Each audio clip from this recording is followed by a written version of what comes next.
มีพยามาแหล่ตีในพองค่ะวัดผ้าบาทน้ำพุนะคะวัดตีในก็จือสิงห์ใหญ่ค่ะนะอยู่ที่จังหวัดลพบุรีนะคะวัดกะตีในก็เขาติดจอยแถมก้นเท่าลูกอ่อนก้นเป็นยอกกะนะคะนะก้นอาจจะเป็นเอ็ดจะในก็มาหยาตูอยู่ไว้กันในเขาก็ตีฮับนะคะเนาะลูกอ่อนพันพ่อพันแม่ก็เขาตีฮับเล่งนะคะเนาะยอก็ตีมีปลาก้นเท่าเนี่ยค่ะก้นเท่าก็ตีฮับเล่งเนี่ยค่ะเนาะกันในก็ส่วนใหญ่ก้นตีมาแหล่ก็เขาก็ตีมาจากกาของเนี่ยค่ะนะเขาฮับกูเมียวเนี่ยค่ะเนาะของเล่นลูกอ่อนจะในเซอร์โคงจะในก็ฮับเนี่ยค่ะเนาะเพราะว่าเพิ่น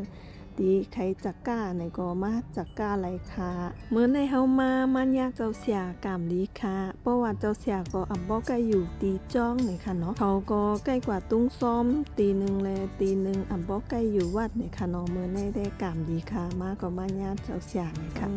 สังวรรัตอีสังคิดกว่าเนี่ยก็ย่นตั้งควางไว้ตีในเนี่ยค่ะเนาะคลิปในก็ยาวกว่าตีในยาวค่ะคลิปหน้าตีกว่าเลยตีหลังนั่นก็ฝากติดตามไว้กันค่ะ